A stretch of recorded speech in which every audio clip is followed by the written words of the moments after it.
Yes, Lord God. Maraming salamat po sa araw na ito na kami pinagtipon-tipon sa inyong banal na tahanan, Panginoon. Maraming salamat po, Panginoon, sa walang sawang support sa amin, Panginoon. Kahit may kasalanan po sa amin, bawat isa sa amin, Panginoon, andiyan po kayo palagi ng hindi, Panginoon. Maraming salamat din, Panginoon, sa mga darating na blessing, Panginoon, sa bawat isa, Panginoon. Panginoon, sa mga karamdaman, Panginoon, in Jesus' name, Panginoon, in Jesus' name, Panginoon, naway pagalingin mo sila, Panginoon, in Jesus' name, Panginoon. At Panginoon, i-guide mo ang bawat isa po, Panginoon, sa amin dito, Panginoon. Sa labas man, kung saan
hanggang 31. Nang paalis na si Jesus, isang lalaki ang patakbong lumapit sa kanya at lumuhod. Nagtanong ang lalaki, "Mabuting guro, ano po ang dapat kong gawin para magkaroon ng buhay na walang hanggan?" Sumagot si Jesus, "Bakit mo sinasabing mabuti ako? Ang Diyos lang ang mabuti, wala nang iba. Tungkol sa tanong mo, alam mo ang sinasabi ng kautusan. Huwag kang papatay, huwag kang mangangalunya, huwag kang magnanakaw, huwag kang sasaksi ng kasinungalingan, huwag kang mandadaya, at igalang mo ang iyong ama at ina." Sumagot ang lalaki, "Guro, sinusunod ko po ang lahat ng iyan mula pagkabata." Tiningnan siya ni Jesus ng may pagmamahal at sinabi, "Isang bagay pa ang kulang sa iyo. Umuwi ka at ipagbili ang mga ari-arian mo at ipamigay mo ang pera sa mga mahihirap at magkakaroon ka ng kayamanan sa langit. Pagkatapos, bumalik ka at sumunod sa akin." Nalungkot ang lalaki nang marinig ito at umalis siyang malungkot dahil napakayaman niya. Tumingin si Jesus sa paligid at sinabi sa mga tagasunod niya, "Napakahirap para sa mayayaman ang mapabilang sa kaharian ng Diyos." Nagtaka sila sa sinabi ni Jesus, kaya sinabi niya, "Mga anak, napakahirap talagang mapabilang sa kaharian ng Diyos. Mas madali pang makapasok ang isang kamelyo sa butas ng karayom kaysa sa mapabilang ang isang mayaman sa kaharian ng Diyos." Lalo na nagtaka ang mga tagasunod niya, kaya nagtanong sila, "Kung ganoon po, sino na lang ang maliligtas?" Tiningnan sila ni Jesus at sinabi, "Imposible ito sa tao, pero hindi sa Diyos, dahil ang lahat ay posible sa Diyos." Sinabi sa kanya ni Pedro, "Paano naman po kami? Iniwan namin ang lahat upang sumunod sa inyo." Sumagot si Jesus, "Sinasabi ko sa inyo ang totoo, ang lahat ng nag-iwan ng bahay, mga kapatid, mga magulang, mga anak, o mga lupa dahil sa akin at sa magandang balita, ay tatanggap sa panahon ito ng mas marami pa kaysa sa kanyang iniwan. Mga bahay, mga kapatid, mga ina, mga anak, mga lupa, pati mga pag-uusig. At tatanggap din siya ng buhay na walang hanggan sa darating na panahon." Maraming dakila ngayon na magiging hamak at maraming hamak ngayon na magiging dakila. Ang salita po ng ating Panginoon. Ayan, muli po isang napakagandang umaga sa bawat isa. Naintindihan po ba natin yung ating mga binasa, mga kapatid? Sigurado kayo? Okay po mga kapatid, sige, sisimulan na natin. So sa unang parte ng teksto na ating binasa ay nagtanong ang isang lalaking Hudyo kung paano makapagtatamo ng kaligtasan. Ang sagot ng ating Panginoong Jesucristo, simple lamang, yung pagsunod mo sa kautusan. Ang kautusan na sinusunod nila ng panahon ni Jesucristo ay yung 10 Commandments. Maliwanag po yun. Panahon pa po ni Moises yun, na magpahanggang ngayon, pagpupunta kayo sa Israel, at makakita kayo ng, makakilala kayo ng mga Hudyo, meron silang cap na parang magician, yung black, tapos ang habang gano'n, meron silang mahabang balbas, at naka-black coat, ay ito pa rin ang kanilang sinusunod, yung 10 Commandments. Ano ang sabi ngayon ng lalaki nung narinig niya ang sagot ni Jesus? Abay, ginagawa ko na po yan mula pagkabata pa. Ginagawa na yung mga utos na yan mula pa pagkabata. Ibig sabihin, itong Hudyo na nagtanong kay Jesus ay bihasa sa aral ng Tanak. Yung Tanak, yun po yung Old Testament natin ngayon. Yun ang Hebrew Bible. Yun yung Bible nila. Tanak ang tawag doon. Bihasa siya, na-train siya kasi alam na alam niya. Ganun lang po kasimple. Pero, tumingin ngayon si Jesus sa puso ng tao. Kanina, nakabase lang si Jesus doon sa sagot ng tao. Pagkatapos niyang sumagot, tumingin naman ang Panginoong Jesus sa puso ng taong yun. Anong sinabi niya mga kapatid? Ayan o. Isang bagay pa ang kulang sa'yo. Matindi ito. Isang bagay pa ang kulang. Ano ang makikita natin sa sagot ni Jesucristo? Gusto niya perfect. Hindi ba lagi natin sinasabi? Pag nangangaral ng ating Panginoong Isus, yan yung highest form. O yung perfect na imposible talaga sa isang tao, mga kapatid. Imposible gawin ng tao. Ano yung perfect na yun? Ipagbili mo lahat ng mga ari-arian mo at ibigay mo sa mga may hirap. Meron bang tanga na gumawa na nun sa tingin nyo? Buhat pa ng panahon nila, mga kapatid. Kung sa panahon natin yun, tanga ka kung gagawin mo yun. Ibibenta mo lahat ng ari-arian mo. Ibibigay mo sa may hirap. Ano pa ang gagainin mo? Ano pa ang pagtitirhan mo? Tama mali? Tama mali. Kaya pag ito ang topic, ano? Abay, marami sa atin ang kumbaga hindi nauunawaan.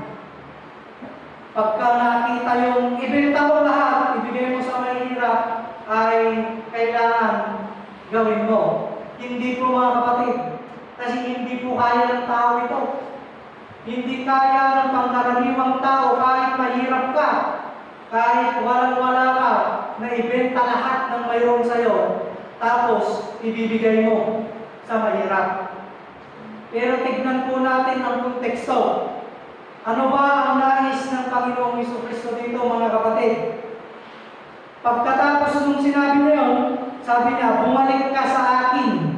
Bumalik ka at sumunod ka sa akin.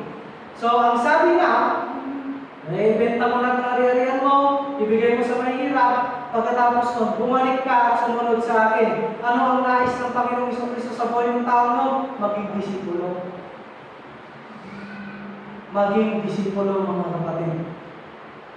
Yung mga disipulo niya, hindi naman nila binenta lahat ng ari-arian nila. Ano po? Hindi naman nila binenta, tapos sumunod kay Jesus, hindi po. Nung tinawag sila ni Jesus, sumama sila. Sumama sila. Iniwan na nila yung mga trabaho nila, kung anong ginagawa nila, kasi sumasampalataya sila na si Jesus ang Mesyas, ang magliligtas sa kanila. Amin po. Ayaw. So, ang nais ng Panginoon sa buhay ng tao ito ay si Jesus na lang ang kanyang susundin. Si Jesus na lang ang kanyang iisipin. Si Jesus na lang ang kanyang pagfufukusan ng kanyang buhay. Wala nang iba. Yun ang nais ng Panginoon. Kasi maraming hiwaga, misteryo o aral na nais niyang ipakita sa tao yun. At syempre mga kapatid, ikinukumpara po kasi ng ating Panginoong Hesus yung yaman na makukuha niya sa kaharian ng Diyos. Dito kasi yung yaman dito nawawala. Pero yung yaman doon, kailanman hindi nawawala. So, nalungkot ang lalaki. Yung pagkasabi dito. At umalis siyang malungkot dahil napakayaman niya. Tumingin si Jesus sa paligid at sinabi ay napakahirap talaga ng mga mayayamang mapabilang sa kaharian ng Diyos. Mahirap. Mas madali pang makapasok ang kamelyo sa butas ng karayon. O di ba, imposible na yun? Yung daliri mo nga, hindi makapasok sa butas ng karayon. Yung kamelyo pa kaya, o kahit si Bugtulog, hindi makapasok sa butas ng karayon.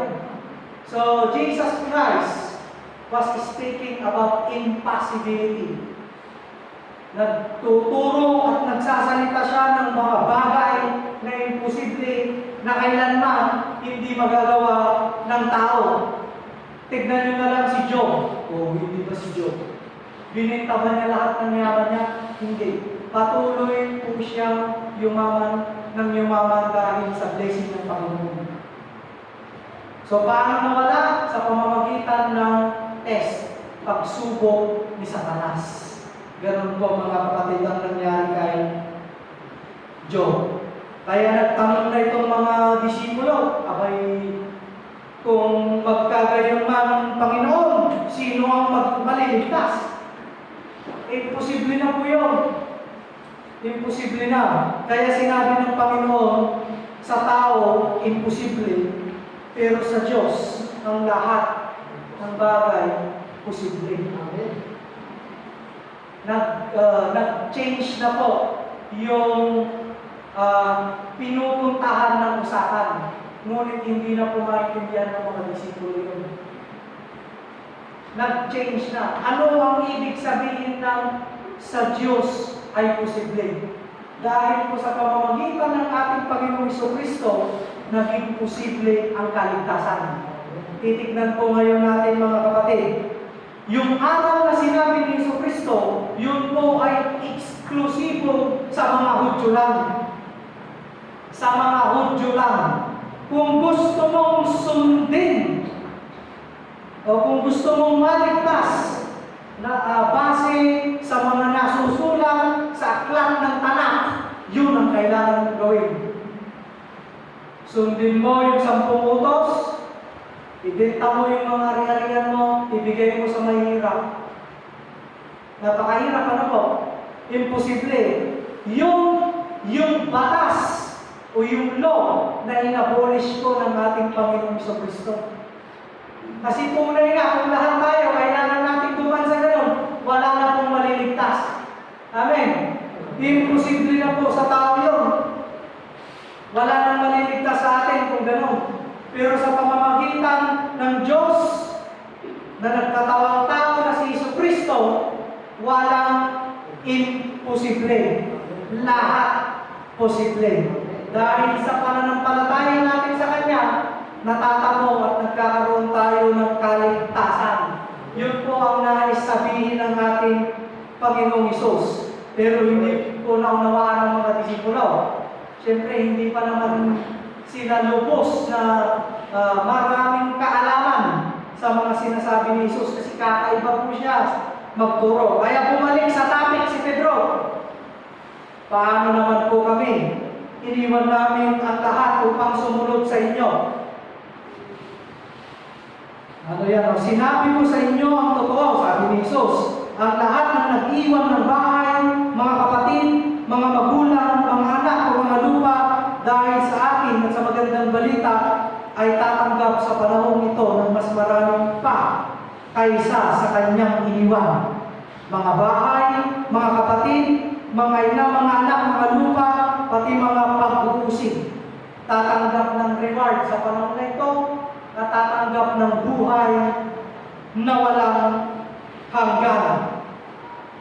Marami po ang nagiging extreme, malala ang pagtanggap nila sa tekstong ito. Bakit? Akala nila magpapastor ka, kung maninilbihan ka sa ating Panginoong Diyos, kailangan mong iwan ang bahay mo, kapatid mo, magulang mo, mga anak mo, o mga lupa. Para sa Panginoon at maganda balita. Hindi po ganon mga kapatid. Hindi po ganon. Alam po ninyo kung bakit. Yung magulang po ninyo, kaluluwa din yan. Miniministeriwan din yan. Inaalagaan din yan mga kapatid. Yung tirahan mo, dyan ka maninirahan. So ano po ang ibig sabihin nito mga kapatid? Sa konteksto ng ating Panginoong Hesus, nais kasi ng Panginoong Hesus na mas dumami pa yung disciples, mas dumami pa yung followers. Pag sinabi ko pong disipulo, hindi lang yung 12. Kasi bukod sa 12, marami pa pong sumusunod sa kanila. Gusto ng Panginoong Hesus na makinig at matuto ka sa mga ipapangaral niya patungkol sa pag-asa na meron siya. Amen po. Kaya nung panahon nila, maganda talaga ito. Maganda kasi iiwan mo. Ano po? Kasi magfo-focus ka na ngayon sa ating Panginoong Hesus. Bakit? Sa pananaw kasi ng ating Panginoong Hesus Kristo, wala na pong pag-asa yung mundo. Wala na talaga. Lalo nung panahon nila, wala na. Kaya nga siya dumating para magbigay ng bagong pag-asa. Kung may pag-asa pa pala sa mundo ito, hindi niya na kailangan magdadapa ng bagong pag-asa. Ano po? Wala nang pag-asa ng panahon nila. Magpahanggang ngayon. Kaya nga wawasakin ng Diyos ang mundo ito. Ano po? Kaya sinabi rin ni Jesus na darating ang panahon, yung Jerusalem, mawawasak yan. Nangyari na. Noong 70 AD, tuluyang winasak. Pati yung templo nila. Yan. So, itong teksto na binasa natin mga kapatid ay nakakonteksto po nung panahon nila. Tatandaan po natin nung panahon nila, because Jesus Christ was during that time ay tumatawag pa ng mas maraming susunod sa Kanya. Amen. Kasi mamilan-milan lang naman silang naniniwala pa kay Jesus at marami pang tumutulig sa Hudyo sa kanila. Ngayon, dadalhin natin sa ating konteksto ngayon. Ano ang ibig sabihin nito mga kapatid? Sa papaanong paraan tayo makakapagtamo ng kaligtasan? Ito yung pananampalataya. Amen. Pero yung pananampalataya yan ay mayroon pa rin pagsunod sa kautusan. Huwag mong aalisin yun. Tama po? Yung pananampalataya na mayroon tayo sa Panginoong Jesucristo, ang Diyos mismo ang nagbigay niyan. Kasi yung pananampalataya, substance po yan. Faith is a substance. Anong teksto na ba yun? Hebrews chapter 11. Faith is a substance. Pag sinabi mong substance, mayroon yan. Lumalaki yan. Ano ba sa Tagalog ang substance? Substance. Yung mga nagsascience dyan, alam nyo na yun, no? Substance. Lumalaki yan. Lumiliit din yan. Namamatay din yan. Nawawala din yan. Yun ang ibig sabihin ng substance. At iyang substance na yan, aloob po yan ng Panginoong Diyos. Yun ang bagay, yung substance na yun, ang nagpa-posible sa atin para tayo ay maligtas. Amen. Yun yung substance na yun. Pero, para lumago yung substance na yan, kailangan mo pa rin gawin ang utos. Ano yung utos? Two greatest commandments. Mahalin mo ang Diyos ng lahat ng mayroon ka at mahalin mo rin ang iyong kapwa. Paano pag mayroon lang akong pananampalataya? Pero wala naman yung pagsunod sa dalawang utos. Yung pananampalataya ng substance. Lumiliit yan. Hanggang mamaya, pwede na yan mag-disappear. Sa atin, hindi tayo naniniwala sa turo o sa doktrina ng ibang church na yung sinasabi natin, once saved, always saved. Pag tinanggap mo na si Kristo, forever and ever ka nang saved kahit mamatay ka ng tao. Hindi po tayo naniniwala sa ganon. Ang Methodista naniniwala na kahit tinanggap mo si Kristo, ay pwede pa rin mawala ang salvation sa iyo. Ang tawag mo doon, apostasy. Apostasy. Ay tignan nyo yung mga anti-Kristo. Ay di ba natin mga Kristiyano rin yan? Paano sila naging anti-Christ? Kasi na-experience sila si Kristo, pero nag-decide sila na maging oposisyon. O maliligtas pa kaya yung mga kapatid? Hindi na, di ba? Kasi anti na sila. Dati pro-Christian, pro-Christ, ngayon anti na. Kaya, kailangan mong pangalagaan yung substance na mayroon ka. Amen po? Wala rin naman tayong mababasa sa Biblia na sinabi na kapag ikaw ay naniwala sa Diyos, that is enough. Wala po. Believing in God is enough. Wala pong ganun. Usually kasi yung pananampalataya na term dito ay believe. Believe yung sa English na ginagamit. Or minsan, faith. Ayan mga kapatid. Tapos pag sumunod tayo dito, umuwi ka at ipagbili ang mga karinarihan mo, ang nais ng Panginoong Jesucristo, learn to give. Napakahalaga ng giving. Paano mo masasabing mahal mo ang isang tao kung hindi mo naman binibigyan? I love you, hanggang text ka na lang. Huwag kayong maniwala kung hindi totoo yun. Pero pag sinabing I love you, text, pupuntahan kita dyan, ay nagbigay ng oras sa iyo. Totoo yun. Pero pag isang buwan na, puro texting ko, I love you, I miss you, wala namang ginagawa. Kahit yung Gcash mo, di man lang sinisendan, huwag kang maniwala doon. Joke lang yun. I love you sa Gcash. So, ang love, dapat nagmamanifest sa action. Ano po? Tama? Amen? Kaya kung mahal natin yung kapitbahay, ay ipakita naman natin sa action. Ipakita naman natin yung suporta. Ipakita naman natin yung pagtulong na kailangan nila. Ano po? Ang pagtulong sa nangangailangan. Kasi baka tinutulungan mo na siya sa mga bagay na hindi niya kailangan, kasisira po niya. Tinutulungan mo siya sa mga luho niya, hindi na po maganda yun. Ang tulong para sa mga bagay na kailangan ng tao yun. Kung wala nang pagkain, hindi okay. Ipambili ng cellphone, tulong pa yun. Pag yung cellphone na yan gagamitin sa pag-aaral, maganda. Pero kung nakikita mo mas marami ng panahon sa ML, ay hindi mo na siya tinulungan. Sinisira mo na ang buhay mo. Amen po. Yan. Kaya dito rin mga kapatid, ano po? Kung mahal din naman natin ang ating church, ay syempre, ipakita rin natin ito sa giving. Amen po. Amen. Tama po. Amen. Yan. Okay.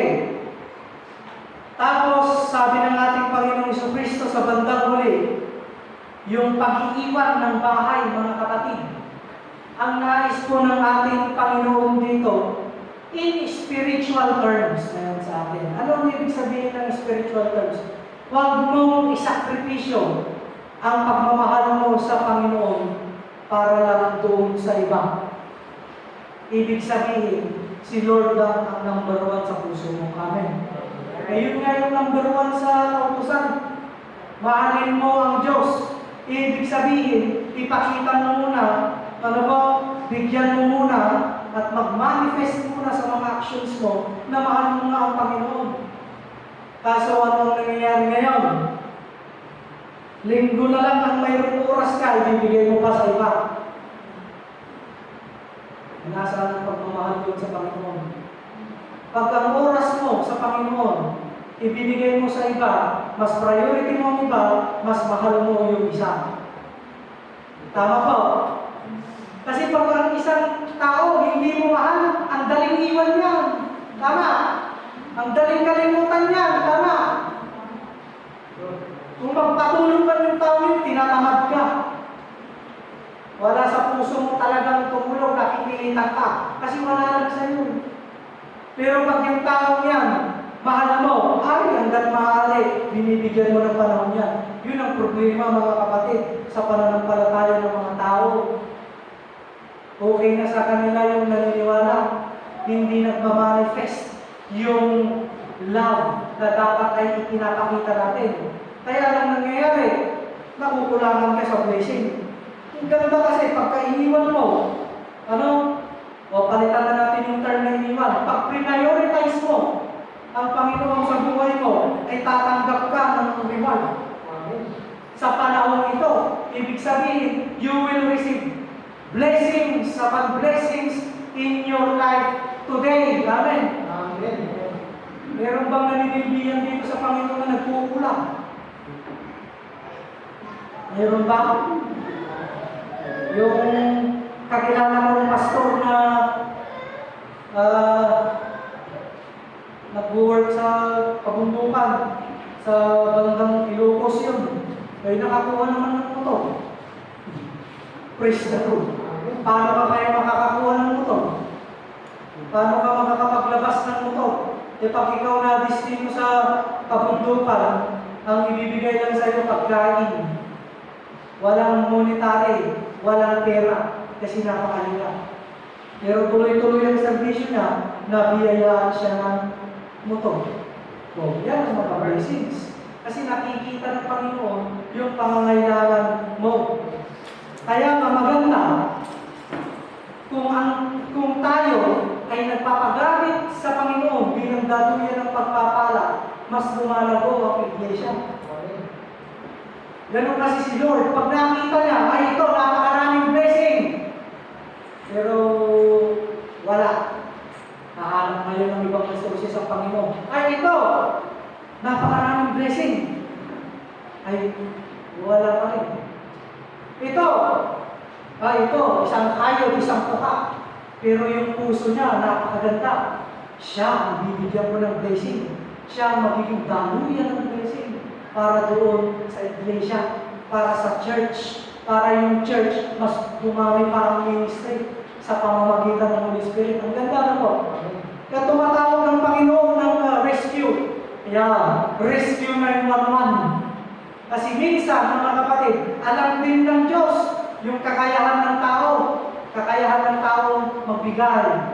Hindi kasi siya nagpupumili. Hindi sa pilitan. Pero yung mga taong talagang kung ano ang mayroon, ibinibigay pa rin yun, hindi nagkukulang sa buhay. Amen. Amen. Okay. Gusto ko sana maglabas ng hindi maganda para ilabas na natin. Ito ay palaisipan ni Pastor. Pangit namang sabihin sama ng loob. Palaisipan ni Pastor. Bakit kung mayroon tayong ministry na gagawin dito, halos sa labas lahat ang gagaling ng finances? Wala yung nagmumula talaga sa kabarwan. Di ba, mayroon tayong wala pa tayong monthly financial report, hopefully by next month. Di ba, mayroon tayong monthly report ng kapirahan. Hindi nyo napapansin lahat ng gagaling, majority ng gagaling sa labas. Pag sinabi kong ng gagaling sa labas, ang finances, hindi dito sa mga taga-kabarwan. Hindi dito sa, ano kaya ang problema, mga kapatid? Kung kumita ka ng piso, bigay mo lang yung 10 centimo, okay na. Yung 20 pesos, tinanong ko si Pastor Le, ay si Angel, tinanong ko siya kung saan ba nang gagaling yung allowance na binibigay niya sa mga pastor dito. Tapos sabi ni Angel, sa own pocket po ni Mama. Pastor, salary in Kabarwan is given by my mother's own pocket. Ilang taon na po si Pastor Le? 60 plus, retired na po yun, wala na pong trabaho. Imagine, from his own pocket, from 2009 to 2021. Sabi ko kay Angel, I will do everything so that the church can hold the salary of pastor. Nakakaawa ang kalagayan ni Pastor Leo po. Siya pa pala. Ano kaya ang nangyari mga kapatid? From 2009 to 2021. Yung children hall na lang ako. Ay, ako na pastor, mag-donate ng 10 hollow blocks. Ako na po mag-donate ng bakal ng paisan. Ako na po mag-donate ng merienda ng mga karpintero. Bakit magdami sa kubarong muna? Pero thankful po ako nung nakaraan. May mga nagpapamili na talaga ng tayo-tayo. Pero pagkatapos nun, wala na. So, ilang pamilya lang yun eh. Ilang pamilya. Yung mga masipag na nagpapamerienda. Ano ang nangyayari sa iba? So that is how you manifest your love to God. Sino ba yung gagamit ng children hall? Yung mga anak nyo, mga apo nyo? O yung parkingan na lang ng sasakyan. Kaya iniisip ko, parang hindi natin kaya maging local church. Kasi kulang pa sa pananampalataya. Kulang pa sa giving. Amen. Ganito na lang mga kapatid. Gusto nyo? Aasa na lang tayo sa mga external, ibig sabihin, panlabas na resources. Habang buhay na lang na gano'n at pinapakain tayo dito. Ayaw nyo bang subukan na tayo naman ang nagpapakain? Na tayo naman ang tumutulong sa ibang church? Hindi lang naman po Kabarwan UMC ang mission church sa atin. Pero ito pong sinasabi ko, Kabarwan UMC lang po ang mission congregation na napakaganda ng church, napakalaki ng lote, may children hall pa, may parsonage pa. Pag pumunta kayo sa ibang lugar, tent lang, tent. Alam niyo po yung tent? Yung sa mga lamayan, yung sa tulda. O kaya naman sa garahe lang. Pero mission church sila. Hindi ba mas maganda? Tayo naman ang tumulong sa kanila. Ngayong tagal na, 11 years na, tayo pa rin ang pinapalamon. Yan ang mga bagay na kailangan natin tignan. Naniniwala ko hindi nagkulang ang Diyos sa mga blessings na natatanggap nyo ngayon. Hindi po nagkukulang.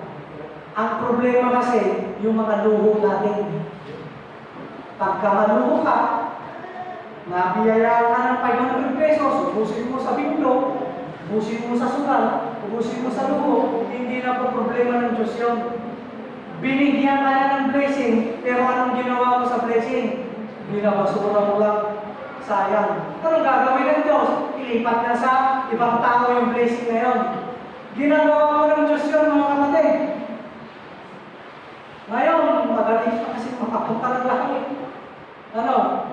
Masasampalataya ka hanggang kamatayan, you will receive eternal life. Ganun na po mga kapatid. Pero pag sinabi natin paglago, ay ibang usapan yun. Kasi mahirap. Mahirap pong lumago bilang Kristiyano. Amen. Kaya yun ang teksto na mayroon sa atin ngayon. Unang-una, sa unang part, pananampalataya na may kasamang pagsunod sa kautusan ng Panginoon, the two greatest commandment. Pangalawa, your faith should manifest. Na ipapakita mo yan sa gawa, sa giving. Puro giving ang sinasabi ni Pastor kasi dyan tayo kulang sa giving. At syempre, mga kapatid, pangatlo, i-priority mo ang Panginoon Diyos. You prioritize God. Wala nang problema dyan, mga kapatid. Amen. Amen. Hopefully naman.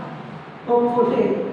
By January ay magiging, anong tawag dito, magiging proud naman tayo sabihin kay DS Judy, DS, handa na po ang Kabarwan na maging local church. Amen. Pag local church na kasi tayo, magbibigay na tayo ng tithes sa district. Anong ibig sabihin ng magbibigay ng tithes? Sumusuporta na po tayo sa gawain ng district. Part na tayo talaga ng district. Kasi ang district, nagbabayad din ng tithes sa annual. 120,000 po ang tithes ng net day sa annual conference. Taas pa yata ngayon. Ang annual, nagbabayad na naman ng tithes sa central conference, yung buong Pilipinas. Yung Pilipinas na Metodista, nagbabayad ulit ng tithes doon sa general conference, Pandaigdigang Iglesia Metodista. Kung tayo ay forever and ever na papalamunin mga kapatid, hindi maganda yun kasi magiging baby Christians tayo forever. Ayaw natin yun. Gusto natin mag-mature. Amen po. Amen. Amen. So, kailangan tatandaan natin yung mga yun, ipakita natin, huwag tayong, ano ba tawag dito? Maging okay na. Okay na ako sa pinapakita ko ngayon. Kasi tatandaan po natin, mayroon pa pong judgment day. Panghusga. Kung sa tingin mong okay ka na, baka tingin mo lang yan. Ano po? Baka tingin mo lang yan. Kaya habang nandito tayo, bilang inyong pastor, lagi ko kayong i-challenge pagdating sa giving. pagdating sa living, mga kapatid. Huwag nating dalhin sa panahon na huli na ang lahat. Huli na ang lahat. Kasi kapag hindi po natin kaya magpabuhay ng pastor, siyempre isasarado po itong church. Marami na pong church na nagsara. Kasi hindi kaya. Ano po? Kailangan po yun, mga kapatid. Ang pananampalataya, hindi lang puro prayer yan. Hindi lang puro worship yan. You really need to live. Amen? Amen. In the name of the Father, the Son, and the Holy Spirit. Amen. Tayo po ay manalangin, mga kapatid. Panginoon, hindi mo tanggapin ang hantod ng bawat isa. Basta sa kanilang pananampalataya ng Diyos, gamitin po ninyo ito sa pagpapalawig ka ng ministeryo sa pamamagitan ng iglesia nito at sa pagsasama ng banal na Espiritu sa pangalan ni Jesus. Amen. Amen.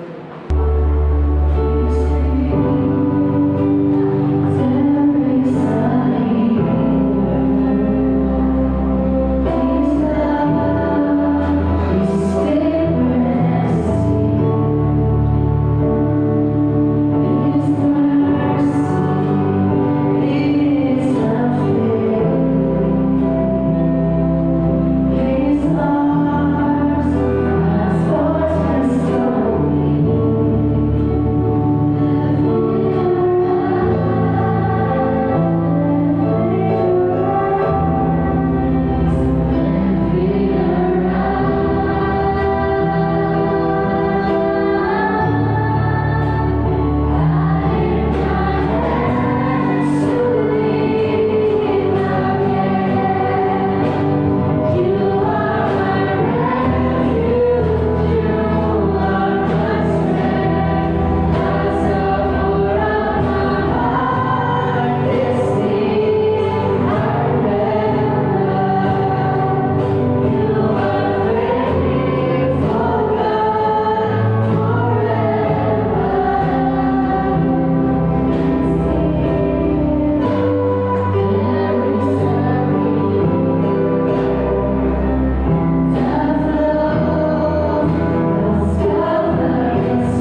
Inyo pong tanggapin ang aming papuri at pasasalamat sa inyo sa pangalan ni Jesucristo. Patuloy namin itinataas at patuloy namin ipapakita, O Diyos, ang aming pananampalataya at pagmamahal sa inyo. Salamat po, Panginoon, sa aral na inyo pong ibinahagi sa amin ngayon. Natunay nga po ang pananampalataya dapat namin ay hindi lamang basta naniniwala lang, bagkus ito ay naipapakita sa gawa. Sa pamamagitan ng inyong utos, sa pamamagitan ng pagbibigay, sa pamamagitan na kami ay maging daluyan ng inyong mga blessings para sa ibang tao, Diyos, lalong-lalo na po sa mga nangangailangan. Panginoon, patuloy ko pong inilalapit sa inyo ang mga kaluluwang ito na dumalo at nagkaroon ng panahon sa bawat pangangailangan nila sa buhay. Kayo po ang magpuno at magbigay sa mga ito. Patuloy po ninyo kaming turuan ng inyong mga kaparaanan, ng inyong kaisipan, nang sa gayon kami ay hindi mag-isip katulad ng mundong ito. Bagkus, kung ano ang inyong kaisipan, ay siya rin po ang aming ginagawa na ayon sa inyong plano, O Diyos. Huwag niyo pong hayaan, O Diyos, na ang pananampalataya ng bawat isa ay hanggang baby Christian na lang. Huwag niyo pong hayaan na ang pananampalataya ng bawat isa ay hindi lumalago at stagnant na lang. Panginoon, turuan at tulungan niyo po kami mas mapalalim pa ito. Nang sa gayon, O Diyos, ay mas lalo pa pong lumawak ang ministeryo ng kabarwan, O Diyos. Na hindi lamang kami palagi ang pinapakain at binibigyan dito. Na dumating sa puntong kami naman po, O Diyos, ang nagbibigay at tumutulong sa ibang iglesia ang nangangailangan. Salamat po, Panginoon, sa patuloy na ginagamit ninyo, sa patuloy na nagpapagamit sa inyo na daluyan ng pagpapala. Nandito man sila o wala, Panginoon, gabayan niyo po ang mga tao ito. Gabayan niyo po ang mga kaluluwang ito. Pour more blessings upon these people. Pour more blessings upon these souls, O God. Nang sa gayon, magtuloy-tuloy po ang kanilang pananampalataya at pag-ibig sa inyo sa pamamagitan ng pagtulong nila sa iglesia ito. Panginoon, sa krisis na pinaharap din ng aming bansa, ay kami naman po ay naniniwala patuloy kayong nandiyan na tumutulong sa amin at kami po ay lubos na nagpapasalamat. At sa mga paggawa ng Children Hall, inilalapit din po namin sa inyo. Salamat po sa mga pinadala ninyong magkakarpintero, pinadala ninyong mga tao na nagbigay ng pinansya para matapos na po at magamit ng mga bata for the children's ministry. Salamat po, Diyos, sa mga lahat ng ito ay itinataas, binabalik at inaalay namin sa inyo. Tanggapin po natin ang grasya at pag-ibig ng ating Panginoon Diyos. At tatanda natin na sa paglabas natin sa mga pintuan na ito, pintuan ng church na ito, ay ipakita, isa pamuhay natin ang pananampalataya na mayroon tayo sa pag-ibig. Sa ngalan ng Ama, ng Anak, at ng Banal na Espiritu, sa pangalan ng Jesucristo. Amen. Amen. Amen.